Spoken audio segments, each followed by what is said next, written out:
come to me, but I can go to her. So I went along to her, and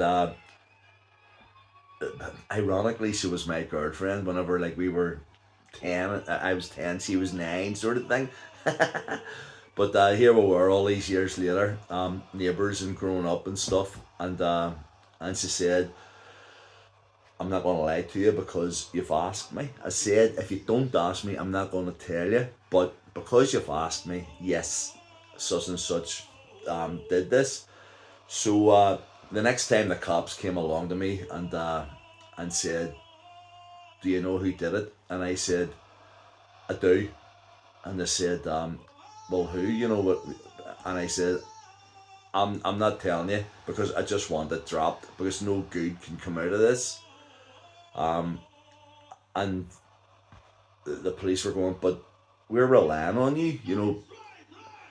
And I went, it doesn't matter. It doesn't matter. Just want it dropped.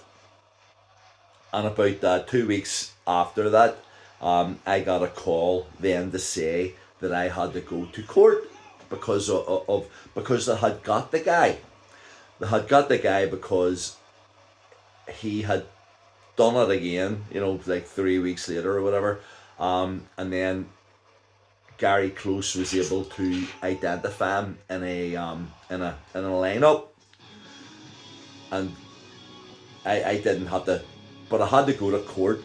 But the even though I mean, I still had the stitches, and you know, I still had like a big white thing here, bunged out to here, and back then it was Crumlin Road prison and Crumlin Road jail, so there's a tunnel underneath from one to the other. But so I went into the courtroom, and the solicitor came over to me, who was representing this other guy who had been almost killed, and said, like, listen, you're not going to be able to mention your case because everything's hinged on the other guys. And I went, I have no problem about that. And he said, no, but if this guy denies that, you know, he did it to him, then we're going to be relying on you to stand up and say, you know, but, you know, he also did it to me, you know, and there he is. And I went, I'm not going to do that, you know. Well, I thought to myself I wasn't going to do it, and thank God I didn't have to, because he pled guilty. Now, it's incredible because there was a guy who had split my face twice, cut Gary Close's throat to the extent that he couldn't talk, and then 3 weeks later sliced some guy, and the guy lost an eye, and he got 200 hours community service for pleading guilty, basically going along the M2 or the Sydenham bypass picking up rubbish, you know, ruined lives. And there he is, you know, picking up rubbish, which in all honesty, I mean, I'm saying I would never tout on the guy, but at the same time, he was there right at the level that he deserved. So fast forward about 18 years, and the Rosetta back then was somewhere where you went for the last orders and then went through everything else, and all through the band things, Ashanti, Emerald, and then I was starting to play in the Rosetta on a Friday night on my own, you know, doing what I do now. And this gorgeous wee kid came in to me, and he was really lovely. He said that, can you? I think it was Oasis, Wonderwall that he wanted, and I says, and it wasn't that long out at the time, sort of thing, and I says, if I can do it for you, I'll do it for you. What's your name? And he said, it's I can't remember, to tell you the truth. Mark. It was Mark. So so I sang this song, and he came up to me, and he went, "You're brilliant," you know. And I mean, when I say he was a wee kid, he was like 19, you know, 20, you know what I mean. It wasn't that he was like a boy. And he says, "Are you playing here again next week?" And I said, "Yes."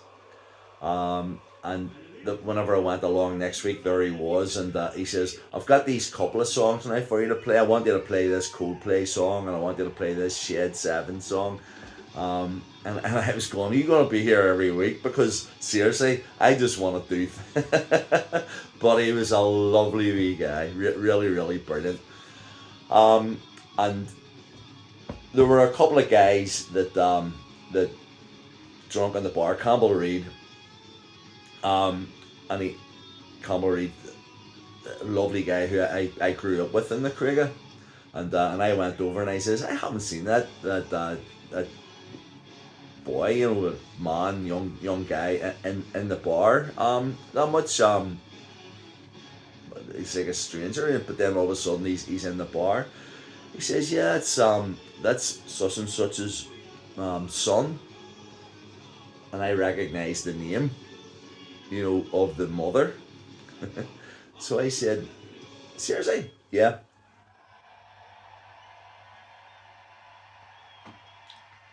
And it turns out that he was the son of the guy who had smashed my face up, scarred it, done that to Gary Close, lost, you know.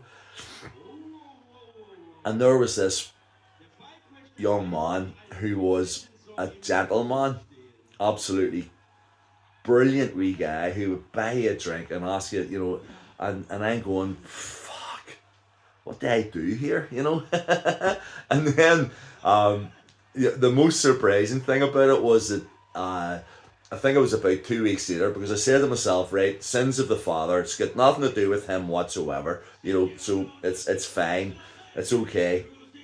He knows nothing about it. I'm not going to say anything, and because no atmosphere, no nothing.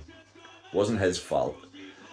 And then about 2 weeks later, as I say, I was having a drink, and he came up to me at the bar. Big Harv, he used to call me. He says, mate, I believe you live up Castle Donagh.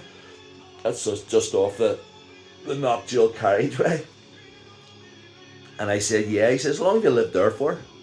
I says, about 12 years. And he went, my dad, my dad rented a house up there when he got out of prison. And I'm going, what, in Castle Donagh Gardens? Yeah, what number? He says, 29, which was 2 doors up from my house. And he was only there for a couple of months, and he kept himself to himself, sort of thing. But the guy who did that, was living beside me, and you don't know why these things all sort of all mix up your head, it's crazy. But the point is that you forgive and you forget if you can, sort of thing. I mean, I'm not dead. What doesn't kill you makes you stronger, as they say. And I know that my big mate Fanjo, I'll come back to that in a wee minute, because I want to just move on. But the Fanjo thing is relative to what I'm going to say. So yeah, I mean, over the years, apart from that trauma, and before that there had been bombs and shootings and other stabbings that I've seen, but to be actually part of one, and then they've been beaten up outside the club bar by the bikers with the chains and stuff, and and then involved in the bouncers rat just outside the Robinsons, oh, fucking hell. And then knowing that someone was stabbed because the person who stabbed them thought that the person he had stabbed was me. I find this out, afterwards, and go, I might have meant to feel good about that, but anyway, fast forward a wee while forward, and if you're wondering why I'm being a wee bit sort of low key about everything, there is a point to all this, and I'll get to it.